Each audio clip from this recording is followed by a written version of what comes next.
Hello, everyone. Welcome to another amazing edition of Ask NP Deidre with Nurse Practitioner Deidre. She's a nurse practitioner in Ohio, but she is generously donating her time to help everyone around the world learn about how to find the right foods and supplements, drinks, all of the above that can help make your arteries healthier, whether they're in your legs, your abdomen, your heart, your neck, or even your brain. Since we started doing this so many months ago, we continue to have questions that just roll in throughout the week. And although we try to have a topic per week, um, we have patients that always have a variety of different questions that don't meet the topic. So, what we decided to do today, since we had so many questions roll in, is to have a free for all, to ask all kinds of questions on a variety of different topics that all do still relate to the artery health and the foods, the drinks, the supplements that help to improve your circulation. So, with that, welcome, Nurse Practitioner Deidre. Thank you so much for being here. Thank you. So, I want to start though, with what is a major lesson that people can learn based on maybe some patients you had clinic today. Maybe there was a patient that came into your clinic and there's something that you might have said to that person, him or her, and others could learn from. Yeah, so I actually had a patient, a new patient to me who reached out because they were having peripheral neuropathy. So they've seen kind of all the specialists, and I dig deep kind of in people's diet and lifestyle and all of that. And we got to talking, and an interesting thing that he was talking about was um, Italian.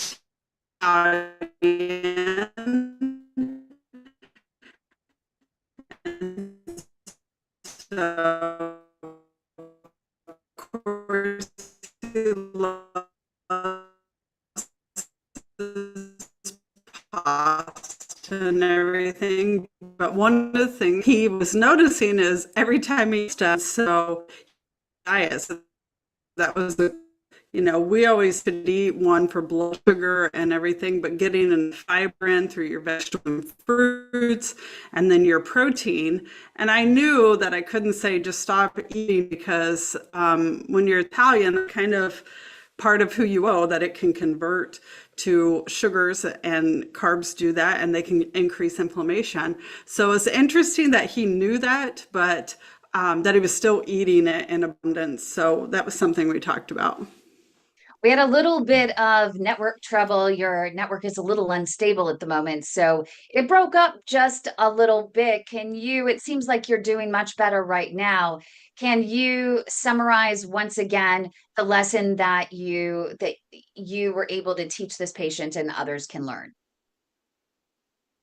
Yeah, in summary, he needed to avoid the pasta or limit it. So changing the way that he ate, vegetables first, then protein. And if he had to have pasta, a small amount of that, but having it last to slow down glucose spikes, and minimal is best, but we don't all change overnight, right? Just because a provider tells you to stop doing something doesn't mean it's easy for your life. So the lesson is we need to work together. One of the patients that wrote in today, and I didn't have a chance to actually get this one to you, but I think you'll be able to. It relates a little bit to what you were just talking about. So I thought I might as well throw it out there. Mark Hyman, Dr. Mark Hyman, this patient is quoting as saying, if you cut out the sugar and the flour, you will live longer. What do you think? Well, the reason behind that is because it decreases inflammation, right? When you're eating sugar, you're eating flours, carbs, you're increasing inflammation in the body. And inflammation causes, chronic disease. Chronic disease are the things that shorten our lives. Uh-oh, we are getting a little bit of pushback from our friend Heinz in the live studio audience saying, "Oh my gosh, no pasta? What? You're in so much trouble. I think he's going to tune out now."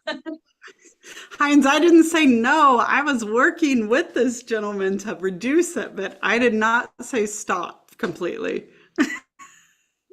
Are there any types of pasta that might be better than others? I know for me that I can't eat regular pasta. I can't have regular gluten, and I have a gluten intolerance. However, there is a special pasta that I have shipped in from Italy, a special part in Italy, because I heard the Timilia, Timilia, Timilia pasta is actually they don't have any extra pesticides or anything in their soil. And so for some reason, it's low glycemic. The gluten in that pasta does not seem to bother me. And it says it's high in antioxidants, which surprised me. I didn't realize that pasta could have antioxidants. Yeah, I think the pasta from Italy is very different than what we have in the US. Many people who cannot tolerate gluten at all can tolerate pastas from Italy. So that's a great one if you're looking for a substitute. And then there are the gluten-free options, but then we have to look at gluten-free as like how much sugar are they putting in it to make it taste good. So just because it's gluten-free doesn't mean it's still healthy for you. So looking at that too. And we have a similar question coming in from Kim as well as Tracy saying, hey, in the UK, they just tell us to walk, walk, walk when you have blocked arteries, especially in your legs. And they tell you you need to eat better, but they don't tell you what you should and shouldn't eat. Now, that's a loaded question, but I think that we can talk about the rainbow. Yeah, we definitely can talk about the rainbow. So the benefits of you eating the rainbow, but not Skittles or your Fruit Loops, making it in vegetables and fruits, like I'm glad you clarified that. 30 different in a week of vegetables and fruit. You want to diversify what you're eating for the gut microbiome. And people who have arterial disease can eat things like leafy greens, as long as you're not on Coumadin or something. Those are high in nitrates, so they provide better blood flow. Your berries, so those deep purples and blues, those are rich in antioxidants and polyphenols. Getting your omega-3s through your fatty fish and improves that arterial flexibility. Whole grains, that can improve cholesterol and reduce plaque buildup. Olive oil, we talk about that a lot. We know how great olive oil is for us. It's heart healthy fat. But those are things that we want to incorporate. We really want to add color and diversity to what you're eating. And we have a question coming in about pomegranate juice. What do you think about pomegranate juice? Tracy also wants to know, is pomegranate juice good for blood flow? It's absolutely good for blood flow. It's rich in polyphenols and nitrates, so it improves that nitric oxide production. I think we talked about that on a show as well. And it helps relax the blood vessels, and that's how it improves your circulation. And actually, in 2004, in a clinical nutrition study was done on pomegranate juice that reduced carotid artery thickness and improved blood flow in people with heart disease. So basically, it's a juice-powered spa day for your arteries if you're doing pomegranate. But if you're diabetic, you want to make sure that you minimize, right, any sort of fruit juice and make sure everything in moderation. Exactly. Okay, the peanut gallery right here, live studio. Really upset with your Skittles remark and your Fruit Loops remark. You're making lots of friends today, NP Deidre. So, sorry. Mike. Mike calling in from Canada with some sarcasm there. I love it. I think it's That's good. okay. I'll take We're all it. joking. I get it all day long in my house because whenever they bring in a food, I'm like, does it have red dye 40 or red dye 3 in it? What's in it? What are we eating? So, yeah, they get lots of questions. So I'm used to it. You Used know, to what was interesting is you mentioned the red dye. The Dr. Michael Danziger was on Monday, not to call him out or anything, but I didn't have a chance to follow up when Douglas, who's also here in the live studio audience, asked him about the use of egg whites in a carton. And he was talking about Dr. Danziger said, hey, I think those are great. Egg whites are fantastic. Better, to reduce the number of egg yolks that you're eating because there's more saturated fat, more calories in there. So I love the idea of egg whites. And he said, even with a little bit of yellow dye in there. And I'm thinking, I don't want red dye. I don't want yellow dye. I don't want to die from dyes. I mean, I'm thinking, I would imagine if it's colored by turmeric, and I've seen that before, but I would hope that there would be egg white brands that do not have yellow dye in them.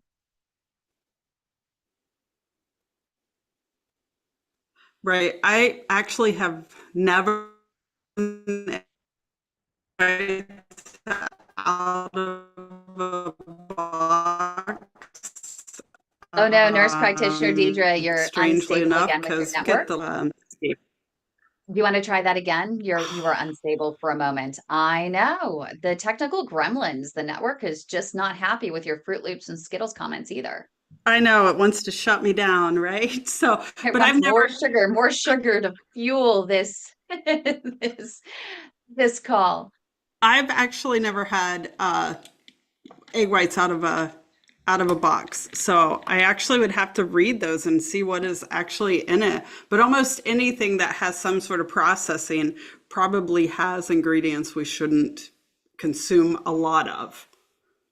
And Kayla is saying, wait, so eggs are a no, only egg whites? No, that's not what we're saying. What Dr. Michael Danziger had said, and I will ask nurse practitioner Deidre her opinion as well, but what Dr. Danziger had said is that no more than 6 eggs a week and try and only have 1 egg yolk to 2 egg whites, if that makes sense. So, um, just don't want to have a whole meal with both yolks. So 1 egg with the yolk and 2 egg whites, if that makes sense. What do you think, NP Deidre? Yeah, I think that's a good thing to go if we're especially working on cholesterol levels. If you don't have an issue with cholesterol, I don't think it's as big a problem to have eggs. We know there's a lot of health benefits to that. Yeah, and there are a lot of people you can go to Boston Heart Diagnostics and find out if you have more of a liver production problem when it comes to cholesterol or a cholesterol reabsorption problem. And if you have a cholesterol reabsorption problem, foods may have a greater impact on your overall cholesterol in your blood. But the number one thing, according to Boston Heart Diagnostics, is if you do have a cholesterol reabsorption issue, that you do increase the fiber in your body, and that men should have bowel movements 2 to 3 times a day and women 1 to 2 to excrete the additional cholesterol out of your body a little bit quicker. And that should help balance things out. Am I on track, Deidre? You are. And actually, to just get down to specifics of how much fiber, women should have about 30 to 35 grams, and men should have about 40 to 45 grams in a day. Most of us don't hit that. But if you're really wanting to improve cholesterol levels and everything, fiber is where it's at. And we have Heinz. Heinz sitting here. He's dying to get in here to ask you a question, NP Deidre. You already upset him with the Skittles, the Fruit Loops, and then, I'm afraid that our entire broadcast is going to be shut off because our producer Josh is not too happy about the eggs. No, I was So just much kidding fun. earlier, but back to the pomegranate. If you look in the store aisles, they got from concentrate and then they got pure pomegranate juice. You said something about a study. Was there a study based on one or the other? I mean, if you get pure, it's very expensive.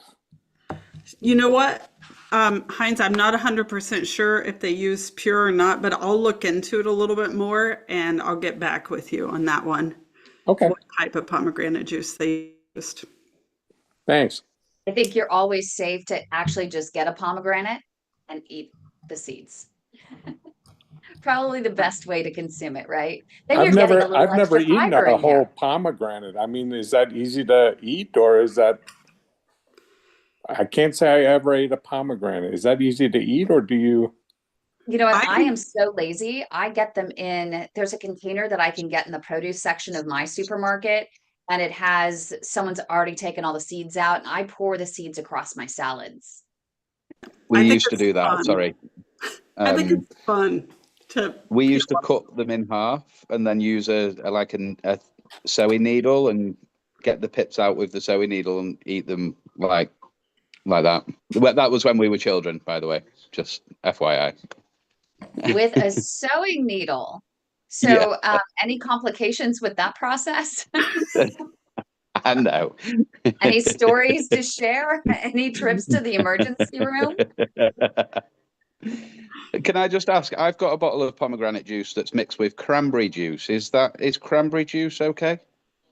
Yeah, actually, cranberry juice is really good. It also acts like it's like spraying Pam on your bladder, even, and acts like a so bad bacteria cannot stick. Also, so that's what cranberry juice is used a lot for. But cranberries are rich in polyphenols, also.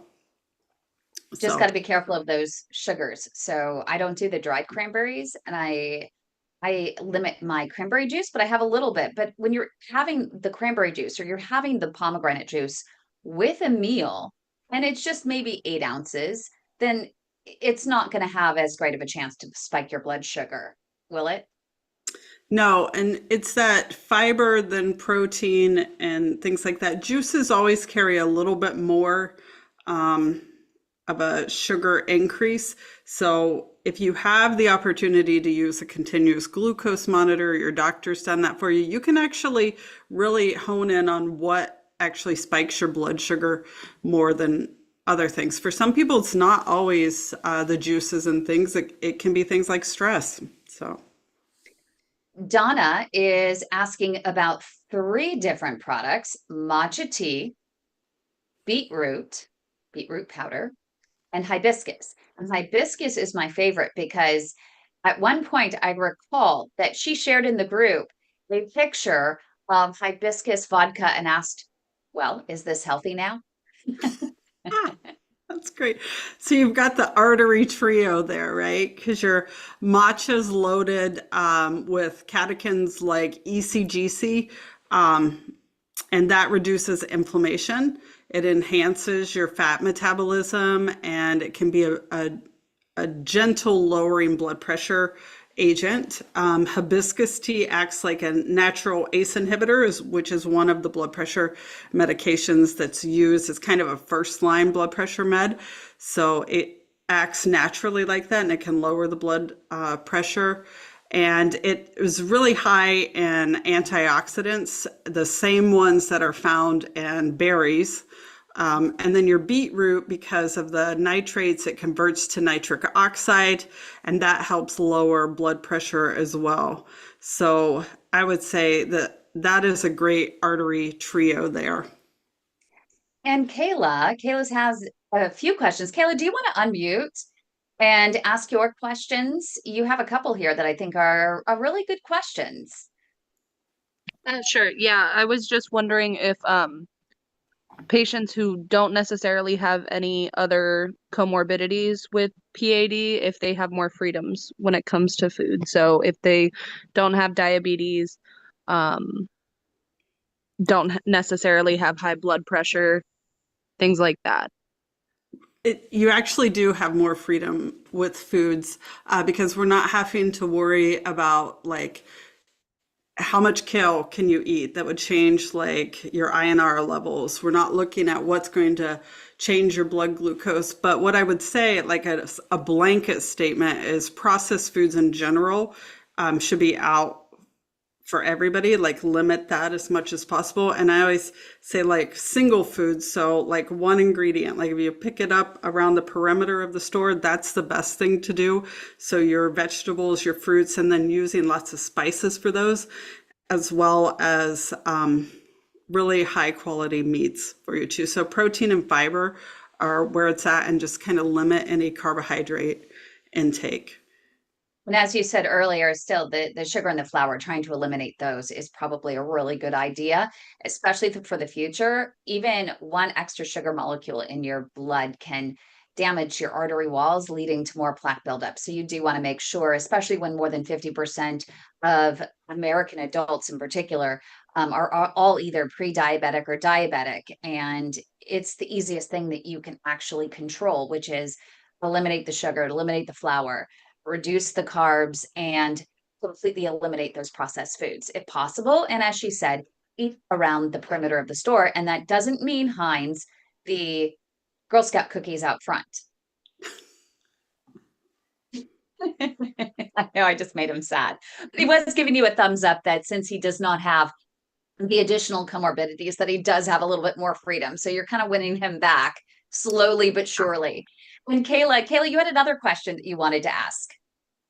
Yeah, I was curious if, because I know we said to reduce the amount of sugar as much as possible. Is honey an okay alternative, or is there something else that I can use to sweeten things? So with no comorbidities, I usually say for sweetening, you can do small amounts of honey, small amounts of pure maple syrup, blackstrap molasses, things like that. I tend to tell people to avoid those artificial sweeteners because you can run into issues with the gut microbiome and causing leaky gut and things. I've seen it in many patients. So small amounts of those, absolutely, especially with no comorbidities. Those are great, safe alternatives to sweeten things up. And I know with honey is just, I was told that it's toxic when you cook it. So I'm wondering if you've heard the same thing. I was told that if you're going to add honey to any recipe, to make sure to add it afterwards. So it's off the boiling point and, just, like for a tea sitting in a cup or already sitting on your plate. I do know you should do it off the boiling point. I don't know if it's because it becomes toxic, but I know that that's how you're supposed to use it. I know with my teas, I have to let the boiling point damper down and I can add a little bit of honey at that point.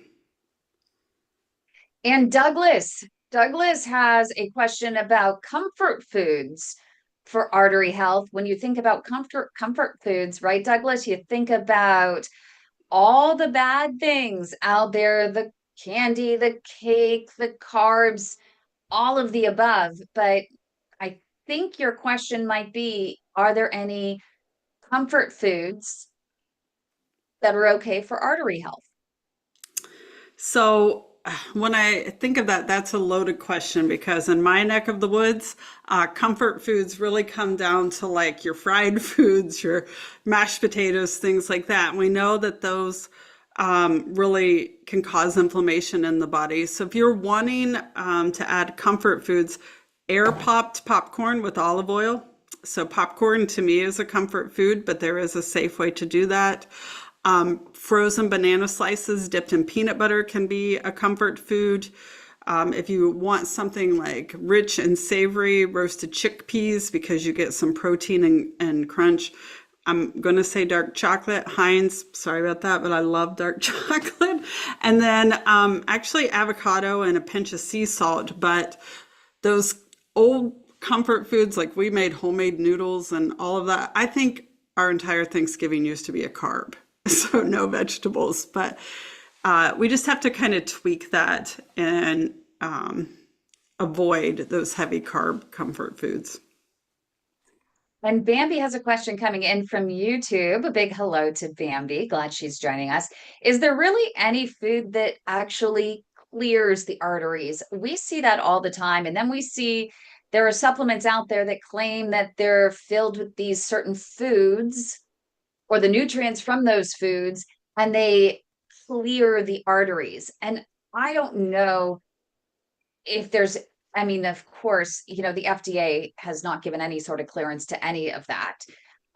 What are your thoughts? What can actually, or is there something that can actually necessarily clean an artery?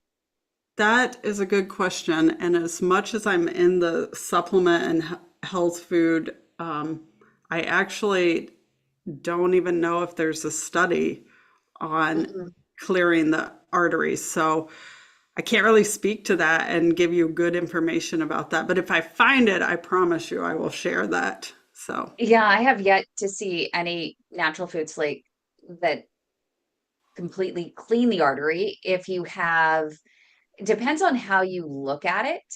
And if you have rock hard calcium that is embedded into the artery wall and it's pushing the wall out, that I'm really skeptical on whether or not something could, or food could actually clean the artery and clear up that blockage. Now, if you're thinking about it from the perspective of someone who's hypercoagulable, someone who has thicker, more syrupy blood, well, simply lowering your blood sugar is going to clean the plaque from your blood, because clot is considered a type of plaque. There are 4 different types of plaque, I think, that are in the arteries, and clot, thrombus, fibrous material, and then rock hard calcium.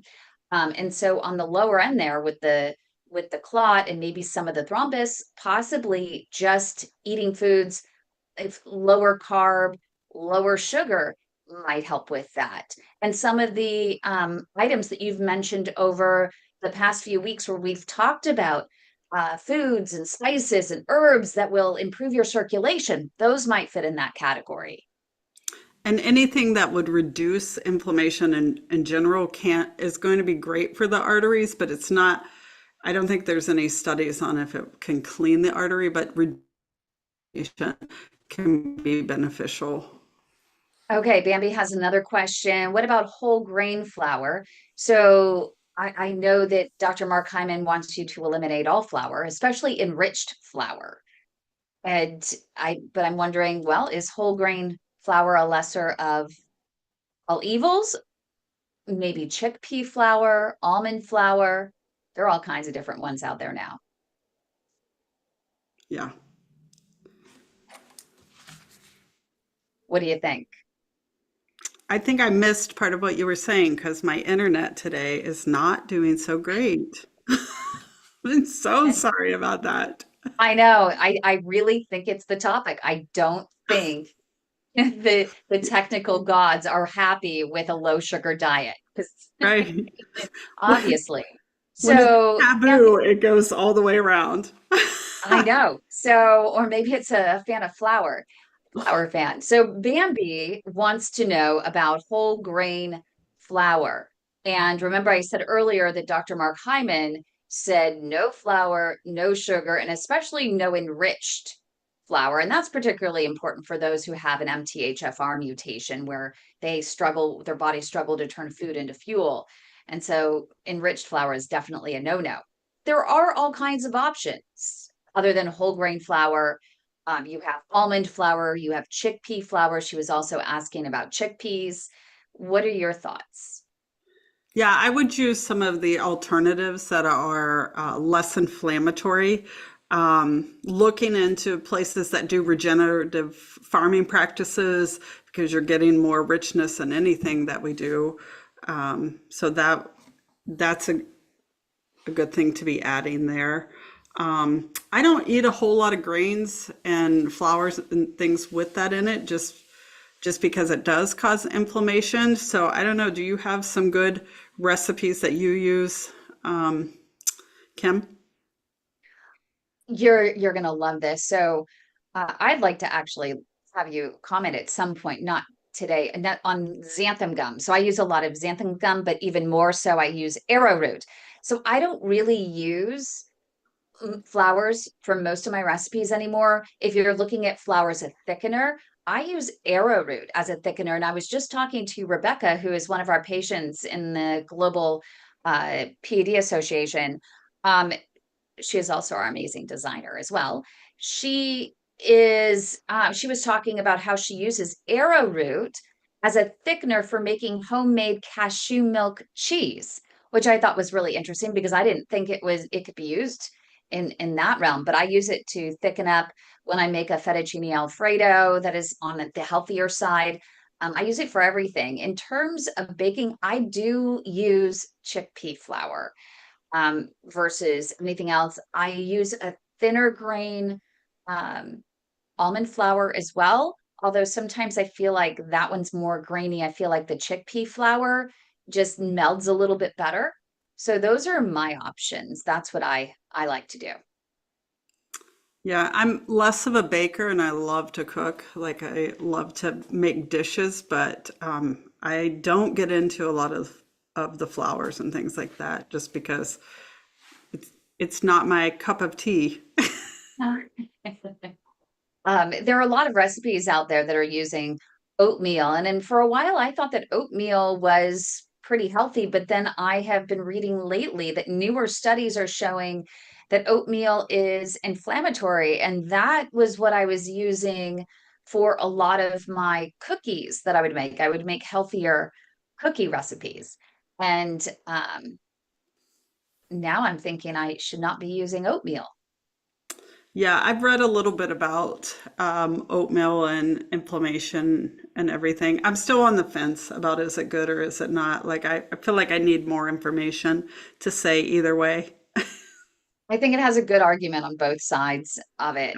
And Kayla wants to know about sourdough bread. This is interesting because I'm generally gluten intolerant, but for some reason, if it's a good quality sourdough, and especially the ones homemade, I do okay with sourdough bread, and it has wheat flour in it. It's not enriched in the ones that I use, but I'm curious what your thoughts are on sourdough and if that is a good alternative.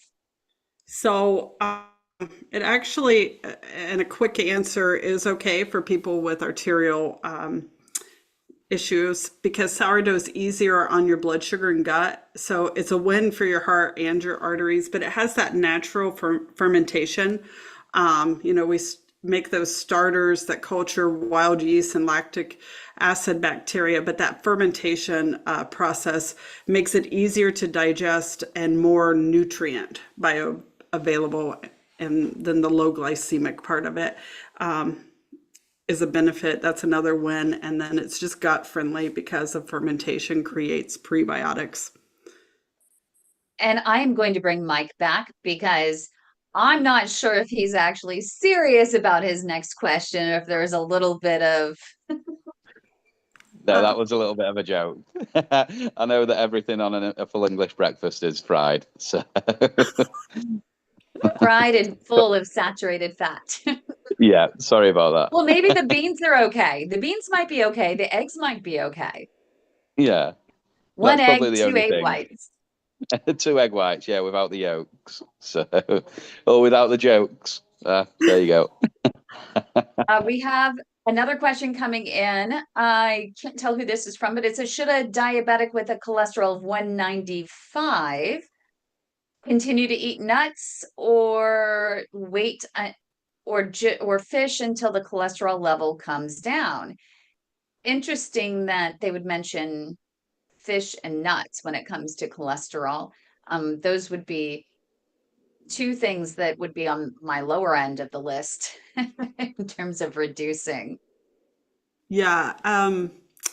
So I definitely say talk to your doctor about what you can and can't eat, but just in general, like your fish is your omega-3, that's really good at reducing inflammation. Nuts have a lot of omega-6, omega-3 in them. So in general, healthier, but if you're looking to reduce cholesterol more, fiber is actually where it's at, like adding things that are high in fiber and increasing that. And that is a way to lower cholesterol through food, using food as medicine.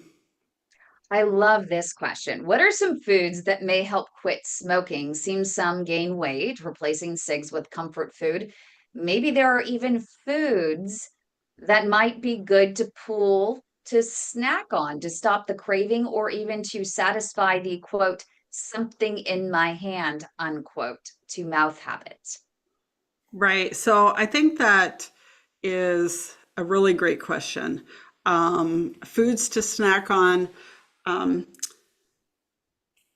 Anything that gives you like a crunch that takes longer for you to chew, to break down. So you don't want to be reaching for a drink or reaching for replacing it for something that just is high caloric. So anything lower calorie, if you're needing something more, this is when you can food prep, cut up things, and have lots of little snacks and vegetables for you. But use food as a mindful reward and not a crutch. So like rewarding yourself, like, hey, I've done this many hours without having a cigarette, and comfort foods like we talked about earlier. The air popped popcorn is a really great thing, but I would definitely say use it as a mindful reward, and then stick to things that are low glycemic and lots of snacky. Vegetables are safe to do. I know they're not considered comfort foods, but we can replace that, putting something in our mouth with something that is low caloric, low glycemic. I just the peanut gallery. Pepsi Heinz. No, not at all. Not going there. Actually, and I think that Dr. John Phillips is he has this intuition because he's calling me on my cell phone right now as you and I. And for those that don't know, Dr. John Phillips is a mutual friend of ours. And actually, nurse practitioner Deidre is one of his patients over in Ohio as well. He saved her life many, Yes. many moons ago. So we have the equal adoration for him. And I was going to ask him if he would give up a Saturday show so you and I could co-host our Saturday, The Heart of Innovation together. So hopefully we'll have an answer on that very soon. I'm sure it'll be a yes. Have to ask the boss, right? Yep. So I was thinking back to the topic at hand as far as a replacement for the cigarettes. As you're talking about those vegetables, I could almost imagine having an entire boatload of cut up carrot sticks and celery sticks, jicama sticks, all sitting in the refrigerator with a beautiful hummus dip. Or even whatever your favorite dip might be. It might even be a salsa, or even guacamole would be even more tasty and satisfying. I'll tell you something I did last night, and this would be a good one. So I cut up a cucumber, and I did like 5 different bowls, and I added different spices to see which one we liked better. But that was like our thing. So there was cumin with them. It wasn't my favorite. I really do like it on meats, but not on my cucumber. Garlic was one. We did a little sea salt. So we were picking like different seasonings to see what we liked. So that's a fun thing. Like if you just, okay, it gets boring to just eat carrots, but what if we add a little spice to what we've got and see what we like and kind of mix it up a little bit? And you know what I do for my dad is I create a bag of raw nuts, a variety of different nuts, and I add in, I didn't realize how praiseworthy powdered garlic really is and how it truly replaces salt, in my opinion. So I add some garlic. Sometimes I'll add a little bit of onion powder because the two of them together replace the salt for me. A little bit of cayenne pepper, and I actually add a little, of wasabi peas, more natural kind without the food dye in them. And I shake it up, and it has a really great flavor, and it's fantastic to take with you wherever you want to go, and it has that crunchiness, so that might help. Yeah, I think that's good. It's just finding new things. Like, let Yeah. this be a time of exploration and finding new things and using food mindfully. And Bambi has a good idea here. You mentioned the popcorn. She adds a little bit of nutritional yeast for the cheesiness to her air popped popcorn. Yeah, I've heard that, and I've heard that's really good. So, Just a little bit. I've overdone it on that whole nutritional yeast thing, and I couldn't button my pants for like a week. I was so bloated. It was ridiculous. So definitely use in moderation and test it out just a little bit. It is high in B vitamins, so that's a really great benefit of the nutritional yeast. But also, if you're allergic to yeast, make sure you stay away from that. What about diet soda? Is that something that's okay on occasions for PAD patients? And before you say that, I have an alternative to it. if you do like, and they say to stay away from fizzy drinks as much as possible and drink more high alkaline water. But if you are going to have a fizzy drink and you need that, you crave that, what's really great is a little bit of Pellegrino with some naturally infused white balsamic vinegar. And I get the naturally infused Sicilian lemon or apricot white balsamic vinegar. And I get that from Amphora Nueva, which they distribute everywhere. And I know they have a place that they distribute over in Ohio, actually near you, Nurse Practitioner Deidre. But I do that, and then I add a little bit of lime or add a little bit of lemon, and I have Sprite. So it's my soda alternative. Yeah, I'm not a fan of diet pops at all. So, and I know I'm going to get hate for that one. But I am in agreement, like to take like a sparkling water and make something that you really enjoy and that you like would be the best alternative. Another thing that I like, is it's called Shrub. And so it does have apple cider vinegar in it, but they infuse it with different flavors.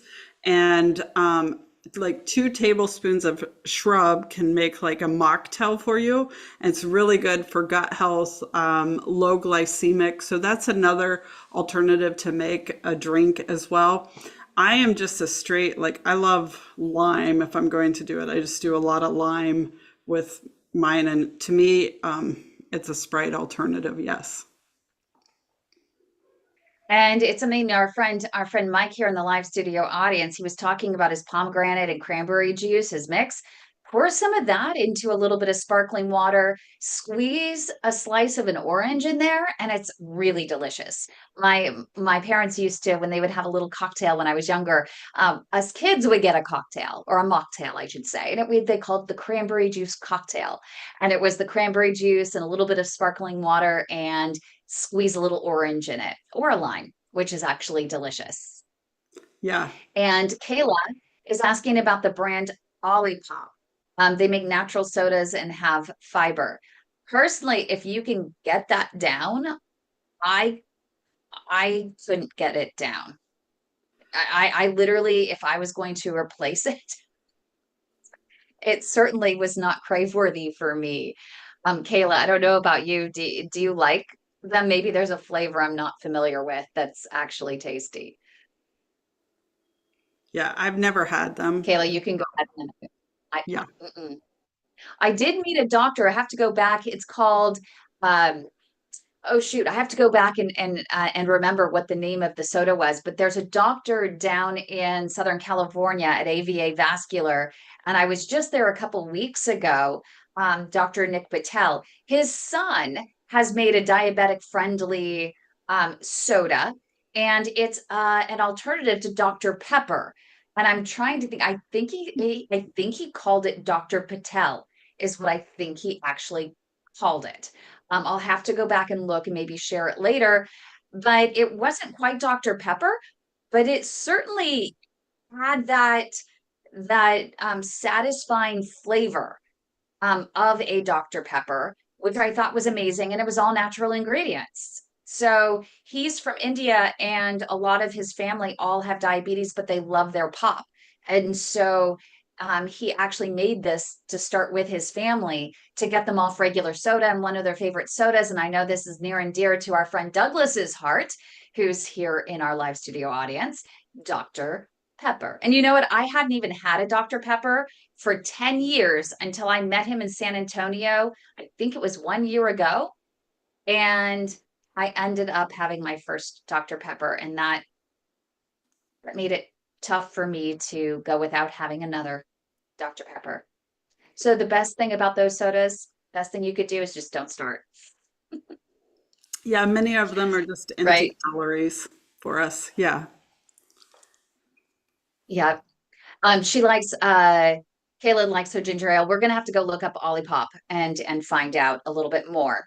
But we only have a few minutes here. I have a few more questions. Boy, we're gonna have to do this again because I am getting flooded with questions, and so is Josh looking at our social media channels.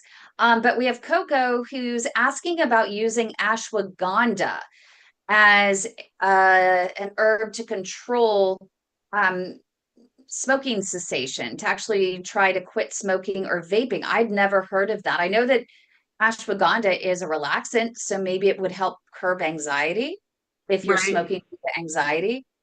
So trying to kick cigarettes, but your brain's screaming for a snack, right? And so ashwagandha, it's an adaptogen. It helps to reduce stress, anxiety, and cravings, actually. So it supports your cortisol balance, which actually spikes when you're quitting nicotine.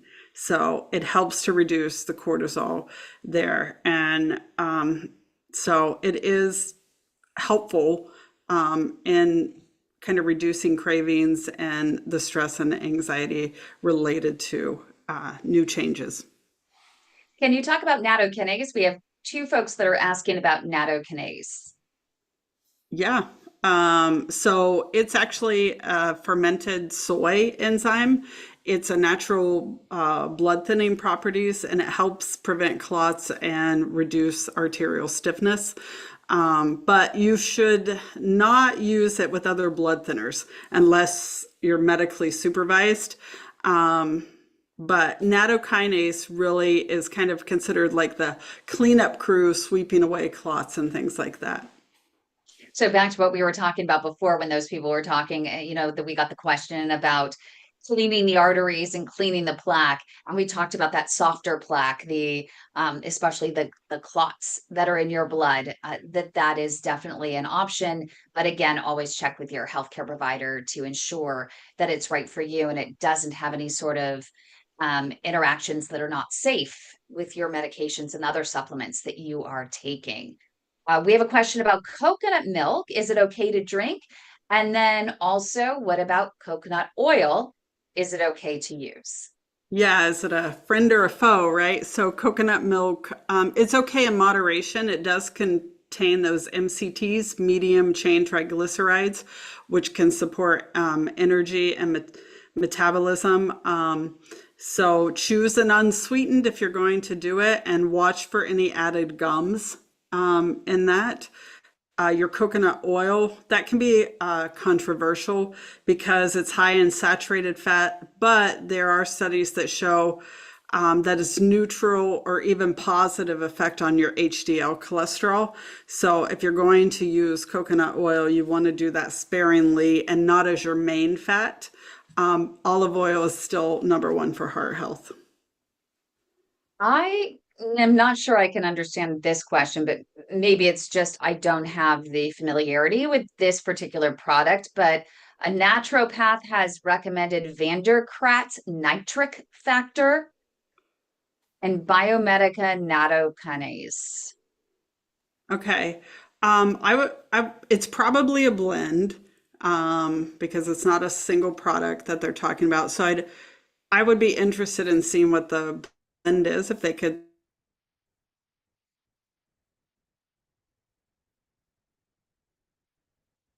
If it's nitric, We're losing you for a second they have there. You might nitric want to catch back up. oxide in it, which we know is beneficial. Are we? We lost you for a second there. You're freezing. And you're not even talking about sugar either. So maybe we have something else going on here. Okay, she is still frozen. So it's probably a good time to wrap things up. And next week, we are going to be talking about how to reduce pain with the foods and supplements you take. The foods and supplements that may increase pain and the ones that may decrease pain. I know we should get into it today, but we're out of time. So same bat channel, same bat time next Wednesday. We hope to see you guys then. And if you want to get notified when our next series is, make sure that you do like this video and subscribe to our channels. Make sure you go to youtube.com/the @NP Deidre and youtube.com/the @the way to my heart. Thanks so much, everyone. And thank you so much, Nurse Practitioner Deidre.